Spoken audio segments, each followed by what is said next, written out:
Hey guys, itong video na ito, ah, maiksing pagpapaliwanag lang dahil nalimutan ko kasi ito isali. Yan, yung nakalagay dito na dito sa teksto na ito dito, yung sinabing hinayaan ng Diyos ang pangalawang halimaw na magbigay ng buhay sa imahin ng unang halimaw. Kaya nakapagsalita ang imahe at nakapag-utos na patayin ang lahat ng ayaw na sumambas kanya. Yan. Maikli lang ito guys kasi nagre-representa din ito sa kon eh. Dito sa NATO at saka Amerika eh. Ngayon ito na. Ito yung pinakakwan ko. Papaliwanag natin ito sa inyo yung teksto na nakapaloob dito. Yung ito mula dito hanggang dito. Yan. Basahin muna natin. Hinayaan ng Diyos ang pangalawang halimaw na magbigay ng buhay sa imahin ng unang halimaw. Kaya nakapagsalita ang imahin at nakapag-utos na patayin ang lahat ng ayaw sumambas kanya. Ngayon, ito na. Ang ibig sabihin kasi niyan guys, di ba, alyansa naman tong Amerika, NATO, yan. Ngayon,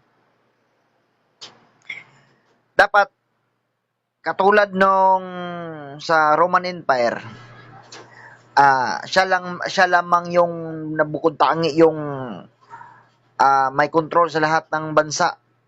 Yan.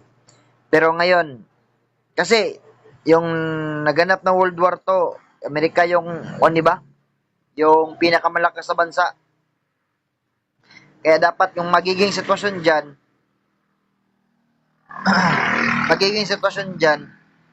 ito lang saan dapat ang ang susundin. Ngayon, bakit binigyan ito ng karapatan ng Amerika yung Europa na magawa din na nila ang kanilang gusto? Kasi inalaw yan ng Amerika ba? Yan, alam naman natin guys kung anong ipag-uutos ng Amerika sa bansang nasa Europa, susunod yan. Kasi malaki yung utang na loob ng mga bansang yan dito sa Amerika. Kasi kung hindi dahil sa Amerika, talo sila sa digmaan nung naganap ng World War II. Kaya nung natalo yung Axis power, yung grupo ni Hitler, sa pagpasok na ng Amerika, ang halimaw na ito, yung NATO at saka yung Amerika, nag-alyansa yan. Kaya ngayon, yung ibig sabihin dito, yung nakapaloob dyan, yung binigyan ng buhay, ito, hinayaan ng Diyos ng ang pangalawang halimaw na mabigyan ng buhay. Yung ibig sabihin yan, yung Amerika dyan, binigyan na ng pahintulot yung Europa na magawa ang kanilang gusto. Yan. Halimbawa natin yung vaccine. Yan. Dito naman nagmula sa Europa, yung WHO ba? World Health Organization. Yan. Diyan nagmula yung vaccine, sila yung gumawa niyan. Ngayon, bakit na-aproban yan? Kasi pinayagan ng Amerika yan. Bakit pinayagan ng Amerika yan? Kasi sabi ko nga kanina, yung Amerika at saka yung Europe, yung NATO, alyansa yung dalawang bansa na yan. Yung mga bansang nasa Europa na membro ng NATO,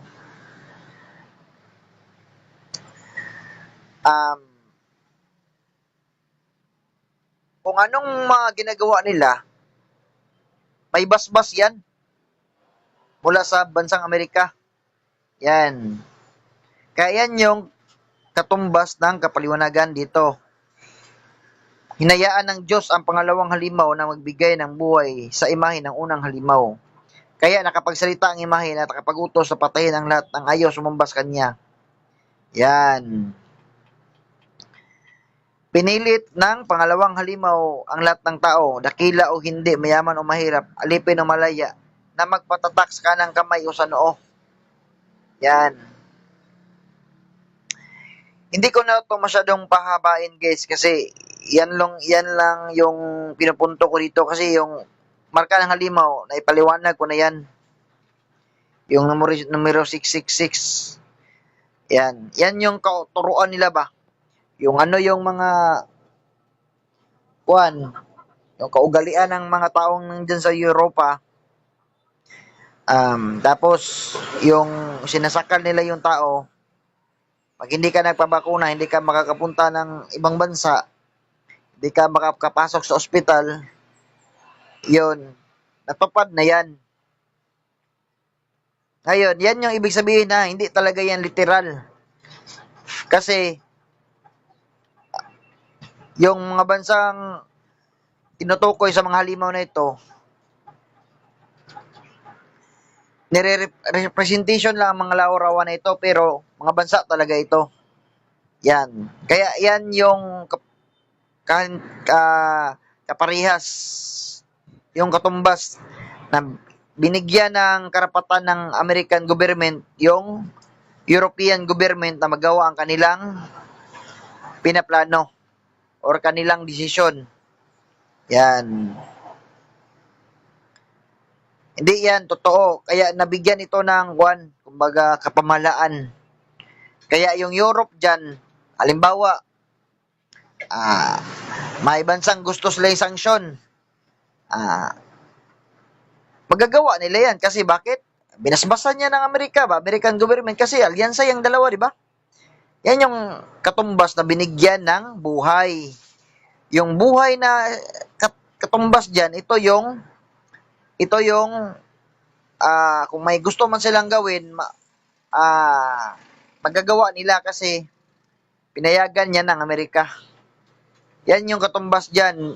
Inayaan ng Diyos ang pangalawang halimaw na mabigyan ng buhay sa imahe ng unang halimaw kasi ito yung unang halimaw na lumabas agad, di ba? Tapos ito yung pangalawang halimaw, ang ikalawang halimaw na lumabas sa lupa, nagpaulan ng apoy, yung gamit yung atomic bomb. Yan. Kasi kasi ito yung hari-hari sa lahat ba? Halimbawa, ito, may gusto itong gawin. Tapos hindi a-aproba ng Amerika. Wala yung magagawa. Under yan ng Amerika eh. Kasi mas malakas ito sa kanya, di ba? Bakit ito mas malakas yung Amerika kaysa sa nito? Ito yung dahilan kung bakit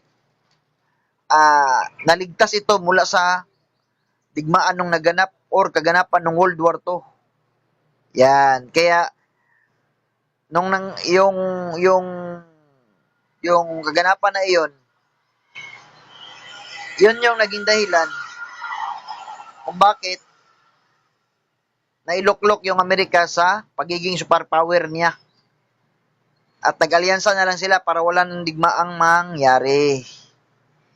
Actually, yung ang haring ito, yung sungay na sa gitna, ang haring ito ay gagawa ng maraming kasunduan ng maraming tao. Yung pangapat na hayop doon sa nakalagay sa aklat ni Daniel, ay yun na yung pagtatag ng United Nation. Hindi yan literal na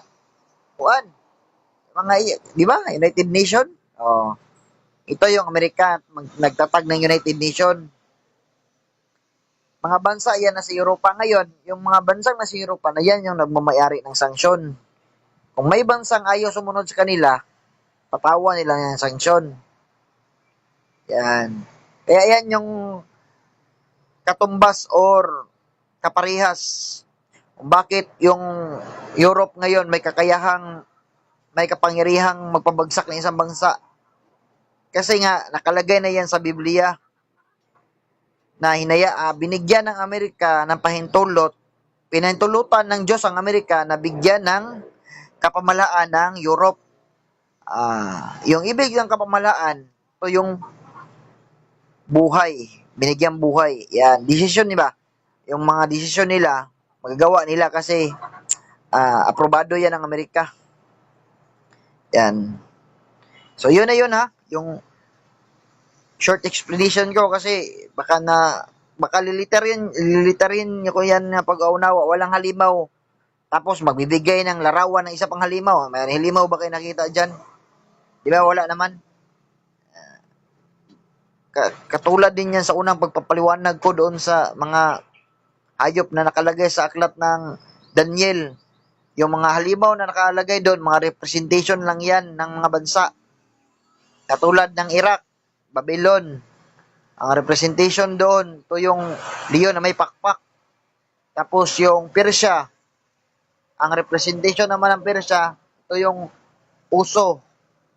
Tapos yung Grace, ang representation naman sa Grace Empire, ito yung leopardo na may apat na ulo at may apat din na pakpak. Ngayon, yung Roman Empire, yung representation doon sa aklat ni Daniel, iyon yung halimaw na may 10 sungay. Tapos nabunot yung tatlo, may tumubong isa sa gitna. Tapos sa pagtubo ng sungay na ito sa gitna, nabunot yung tatlo. At ang sungay daw na ito ay may mata ng katulad sa tao at may bibig na lumalapas tangat at nagmamayabang sa Diyos. Yan yung nakalagay doon sa aklat ni Daniel, yung pangapat na halimaw. Pero sa aklat ng pahayag, yung Roman Empire, ito yung pulang dragon na pumatay sa Panginoon. Ngayon, sinabi doon sa pahayag, hindi ko na kinuha kasi hindi ko na kinuha yung bakit? Kasi ito lang yung kinukuhan ko sa inyo nang sa ganon, makuhaan nyo ng mabigyan kayo ng ng malinaw na kasagutan na ang ibig sabihin ng binigyan ng buhay ng ikalawang halimaw, ang unang halimaw, ito yung pagpapahintulot ng Amerika na magawa ng Europe or NATO ang kanilang kagustuhan. Tapos sila man yung may-ari ng WHO, di ba? World Health Organization, yan. Tapos yung sanction, yan. Hindi man nila magagawa na batas yan kung hindi yan pinahintulutan ng Amerika. Kasi ito yung leader sa lahat eh. Ngayon, balikan natin yung dragon. Ngayon, bakit sinabi kong yung pulang dragon, sinabi doon, ibinigay ng pulang dragon ang kanyang malawak na kapamalaan sa unang halimaw upang maging mas malawak pang maging saklaw. Yan. Kasi yung Roman Vatican kasi o Roman Empire, yung pamamahala niya na sa government, wala na. Pero yung kapangyarihan niya natitira, nananatili pa rin sa simbahan. Yan. Hindi pa rin nawala ang kaniyang koneksyon, pero siya na yung may hawak ng pinakamalakas na simbahan at pinakamalaswang simbahan at pinakamayamang simbahan din. Yan. Kasi sabi ko nga sa inyo, yung Babylon, ang nilalarawan niyan or nilalarawan nito ay ang tatlong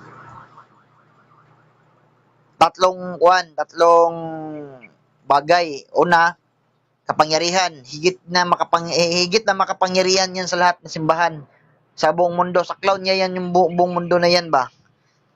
Tapos, pinakamayaman din niya na simbahan sa buong mundo. Tapos, pinakamalaswa rin. Bakit nasabi kong pinakamalaswa rin? Yan yung bukod tanging simbahan na nag-approve na maging legal ang same-sex blessings sa bansa, sa buong mundo. Yan. Kumbaga, inalaw ng simbahan na yan na basbasan ang same-sex couple. Ganyan. Kaya sabi doon sa mga apostoles, yung doon sa Thessalonica, yung lihim ng gumagawa yung Antichrist. Kasi yung tinutukoy doon, ito yung Roman Catholic. Alam naman natin guys na una sa lahat ito, sampulan ko kayo. Yung sinasabi doon, lihim ng gumagawa ng kasamaan yung Antikristo, yung Suwael. Pero hindi pa nahayag. Ngayon, bakit ko sinabi yan? Bakit yan? May sampul yan eh. Una, itong ginawa kasi ng Vatican, yan. Ako, Katoliko ako, pero hindi talaga ako lilipat sa, Katoliko ako, pero iba, Panginoon, si Jesus talaga yung pinapanginoon ko. Hindi man yung Papa sa Roma dyan. Ngayon, ito na. Yung, yung araw ng pananambahan, instead na Sabado, nilipat yan ng Katoliko sa araw ng Linggo. Yan. Kaya sabi nga si Biblia, sabi doon, yung mag-ingat kayo sapagkat si Satanas ay one, nagaan yung tupa. Nang sa ganun, marami siyang mahikayat. Yan. Kumbaga, marami siyang mapaniwala ba? Yan, di ba? May nakalagay nga sa Biblia na maging si Satanas man ay pwedeng maging anghel ng liwanag.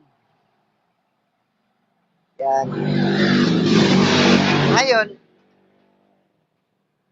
hindi niya masyadong pinapakita yung tunay na kulay niya. Bakit niya masyadong pinapakita? Kasi yung mga membro, halimbawa ako, kung ganyan, kung lantaran na talaga yung tawag nito, lantaran na talaga, kumbaga, pinapakita niya ang kalapastangan ng Diyos, yung Roman Catholic. Bakit hindi niya yan ginagawa? Kasi takot yan na yung ibang tao lilipat ng ibang reliyon. Kaya sekreto siyang gumagalaw. Yan yung ibig sabihin dyan. Ngayon, yan na yun na yung isa sa halimbawa kung bakit sinasabi doon sa Biblia na kahit nga ngayon ay sekreto ng gumagalaw yung Antikristo. Yan yung pag-iba nila ng araw ng pananambahan. Pero kahit ganun pa man, binigyan na din niya ng kasagutan ng Diyos para yung mga taong magsasamba sa iba't ibang araw ay hindi yan nakakasama. Basta't yung araw na yan ay hinihandog mo sa Panginoon, nakalagay yan sa aklat ng Roma. Ganyan. So, yan na. Ngayon, balikan natin. Yan yung sinasabi kong suwail ba? Hindi pa lumalabas. Pero ngayon, nung lumabas na itong Amerika, yung nung lumabas na, lantaran na yung walang hiyaan nila na ginawa nilang paglalapastangan sa Diyos. Yan. Anong yung ginawa nila? Anong unang ginawa nila? Bakit ito yung tinutukoy talaga? Kasi, yung pornography, guys, ang number one supplier niyan, ito yung Europe at saka yung Amerika. Yan. Yung paggawa ng kalaswahan. Tapos pinapalaganap mo sa pamamagitan ng internet. Kalapastanganan yan sa Diyos, di ba? Yan. Nandito nagmula kung ano yung pinapauso ng mga bansang ito, ginagaya rin ng mga baliw ng ibang bansa. Yan. Di ba? Gaya-gaya lang naman, di ba? Yan. So ngayon, halimbawa, paggagawa ka ng pornografiya, di ba? Tanungin ko kayo, anong bansa ba yung hindi gumagawa ng pornografiya? Halos lahat ng bansa ngayon gumagawa na. May mga pare mga pare nga diyan na gumagawa din ng mga iskandalo, ginagaya nila yung halimbawa yung pornografiya. Halimbawa lang natin 'to kasi nung hindi pa ako balik loob sa Panginoon ba, yung hindi pa ako din ako sa pornografiya din ako diyan eh. Yan. Ngayon, ito na. Yung ginagawa nilang mga dyan, instead na hindi nila yan ipapakita sa social media, nakita nyo yung mga advertise dyan. Wala nang, kumbaga, wala na silang pakialam kung kikita yan ng mga bata kasi, di ba, yan, dapat SPG dyan. Kaya, maraming nakapaloob dyan ng kalasukan ba, ganyan. So, ito yung tinutukoy sa aklat ng Thessalonica na paglabas ng suwail. Yung tatlong iyan, tapos yan si Pope Francis, sumasabay na yan sa panahon natin ngayon. Tapos, tatanungin mo yung ibang pare, sabihin, bakit ganyan yung ginawa ng Papa sa Roma? May iba silang kapaliwanagan, pero nila yan, dipinsa nila yan, nang hindi sila masira. Ganyan. Pero sa mata talaga ng Diyos, mali talaga yung ginawa niya, yung aproban yung iblis, yung same-sex couple. Kalapastanganan yan sa Diyos. Ngayon, lahat ng bansa sa buong mundo, gumagawa na ng pornografiya kasi pag pornografiya yung pinapalabas dyan, marami yung manonood, di ba? Pag marami yung manonood, pira yung magiging resulta dyan. Ngayon,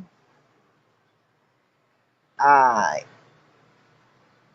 dapat, di ba, private man yan. Pag mag-search ka ng ganyan, dapat private man yan, di ba? Ngayon, ano yung ginawa nila para hindi na yan maging private? Doon nila yan tinitira sa Juan. Sa mga vloggers, gumagawa niya ng walang hiyaan doon. Pinapakita nila yung hubad na nakatawan nila. Hubad na larawan nila sa publiko. Tapos, yung iba din dyan, yung pinapahiya nila yung sarili. Kahit sang lupalo pa yan ng mundo, kahit anong bansa pa yan, gumagawa ng ganyang kawalang hiyaan sa tao at sa sarili nila. Ganyan. Kaya lantaran na yung nila ba, lantaran na yung paglaban nila sa Diyos, bitaw, wala na silang respeto. Yung mga nabanggit kong iyan, na yan. Yung, na yan, itawag nito. Ito na yung paglaban ng mga tao sa buong mundo sa Diyos.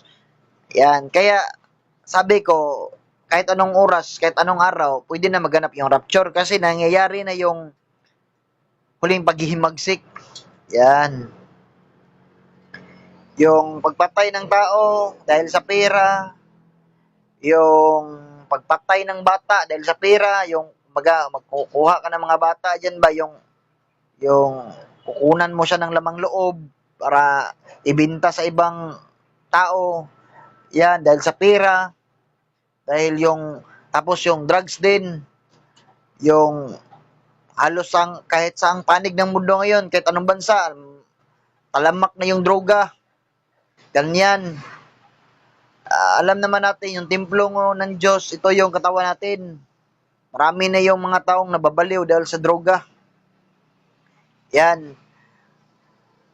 Ugali yan ng Juan Suwail, yung nakalagay doon sa aklat ng Tesalonika. Tapos, yung mga bakla ngayon, tsaka tumboy, kahit sang lupalo pa yan, kahit wala nang ngayon, halos lahat na ng bansa, may mga bakla tumboy na. Yan. Grabe na yung kawalang hiyaan sa mga tao ngayon. Binibidyo nila yung sarili nila, pinapakita nila kasi yung habol nila kasi dyan, yung marami yung manood. Yan. Yung mga content creator, sila yung ginagamit ni Satanas para magkasala yung ibang tao. Yung mga bata makakita ng hindi dapat makita. Halimbawa, yung mga kalaswahan dyan, yung mga content creator din dyan na kumbaga battle of yung rap ganyan, ng palit-palitan ng salita ba, ganyan. Alam naman natin guys, yung Facebook at saka yung YouTube, inaalaw yan ng America at NATO na may post. Sa panahon natin ngayon, bihira na lang yung batang walang cellphone, di ba? Yung iba kahit walang cellphone, papunta naman sa computer yan. Yung maghuhulog ka lang ng piso ba, ganyan. Yan.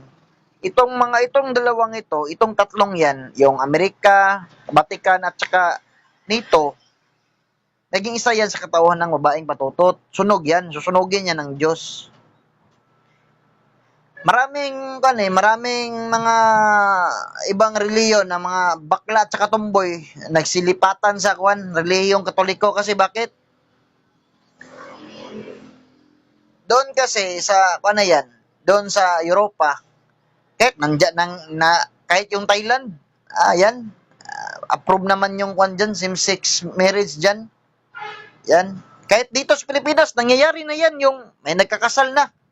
May pastor at pari na yung nagkakasal dyan, yung same-sex couple. Kaya, hindi yan makukuhan yung salita ng Diyos na nilagay niya sa Biblia, sa banal niyang kasulatan. Kasi, banal yung Diyos, di ba? Nakikita niya yung kwan ba? Yung hinaharap. Yan. Ang mundo ngayon, ang kinalalagyan natin ngayon, para ng Sodoma at Gomora. Grabe na yung sama ng tao ngayon.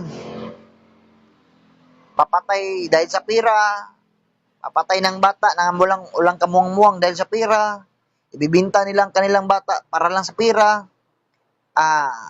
Yung pagiging matakutin, yung ilalaglag nila yung bata nila dahil natatakot sila buhayin yung bata kasi yung ganyan ganito. Dahil ganyan, hindi man yan kalooban ng Diyos, di ba? Yung espiritu ng Diyos, hindi man yan nagbibigay ng espiritu ng katakutan, kundi espiritu ng, kuwan man yan, nung kapayapaan. Yan. Kumbaga, sa panahon ngayon, si Satanas na yung nangingibabaw sa mundo natin. Ganyan.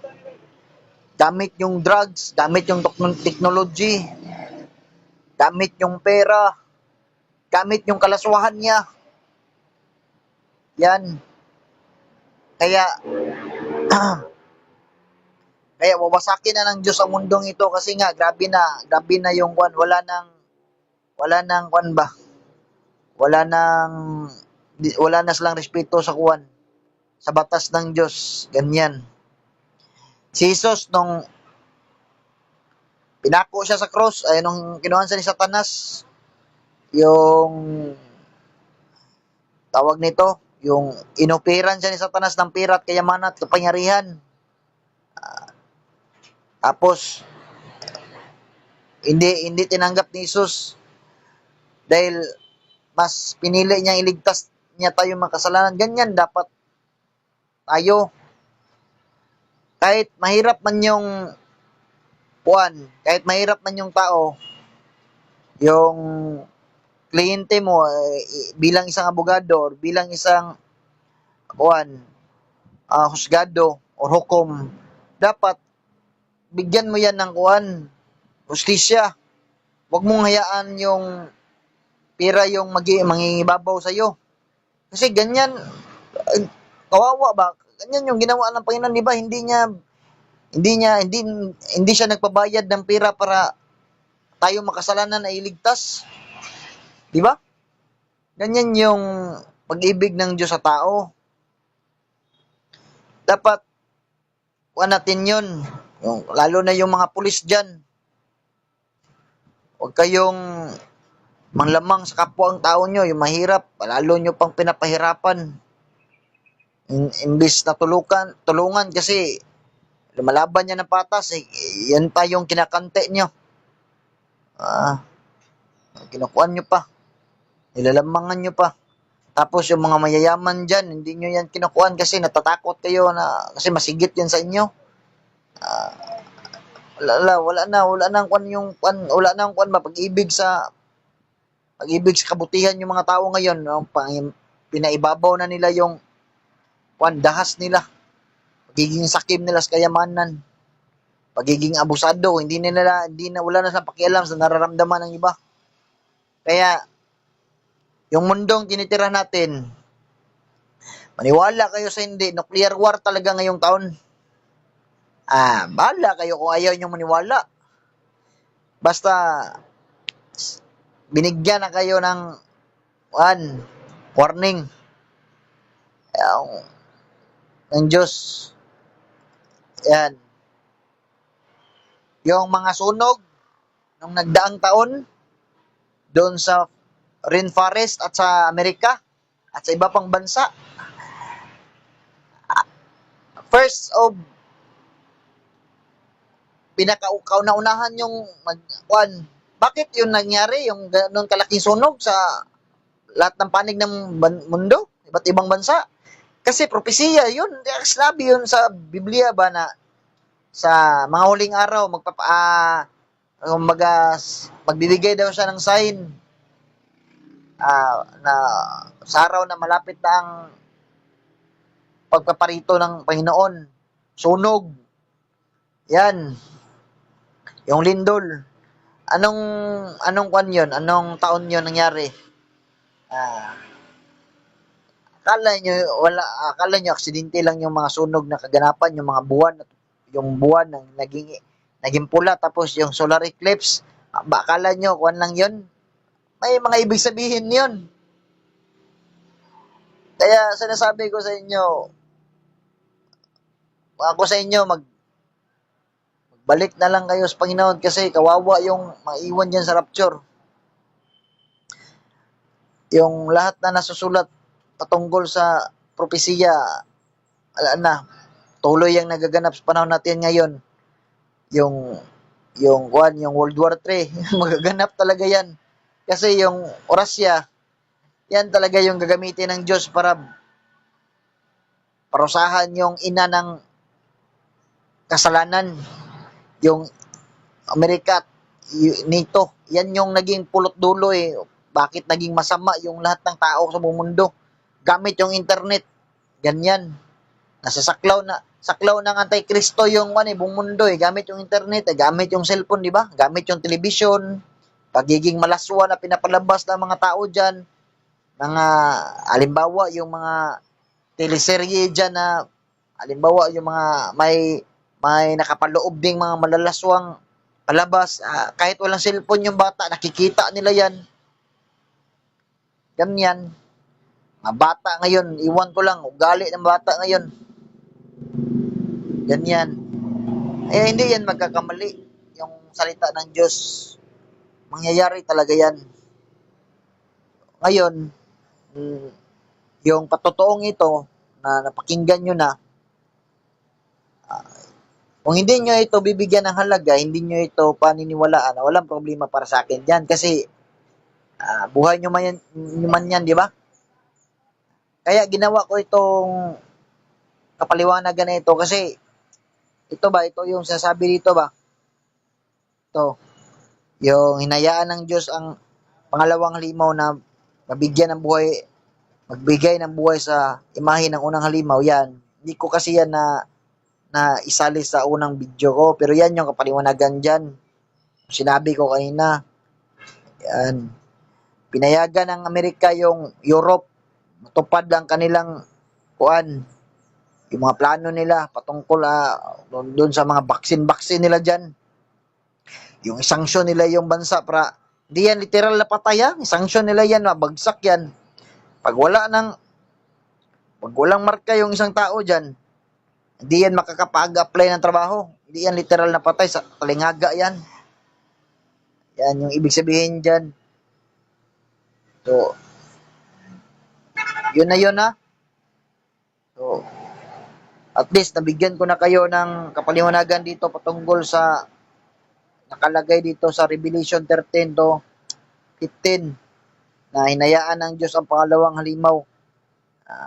Katulad nung nasusulat kay Daniel, hindi ko na ilagay dito yung dragon, yung pulang dragon. Kasi yung pulang dragon, ang representation niyan doon sa Biblia, sa panahon natin ngayon, ito yung Roman Empire. Ito naman yung NATO, yung British Empire. Kasi yung Allied kasi, pinamumunuan niya ng British at binubuo yan ng tatlong bansa, British, France at saka Poland. Ngayon, lalong lumakas ito kasi nag-alyansa ang dalawang halimaw na ito sa panahon natin ngayon. Kaya walang pwedeng kumalaban sa dalawang ito. Kasi ito nuclear arm, tapos ito nagmamayari ng sanksyon. Yan. So, yun na yun guys. Good luck sa inyo. Kita-kits na tayo sa rapture.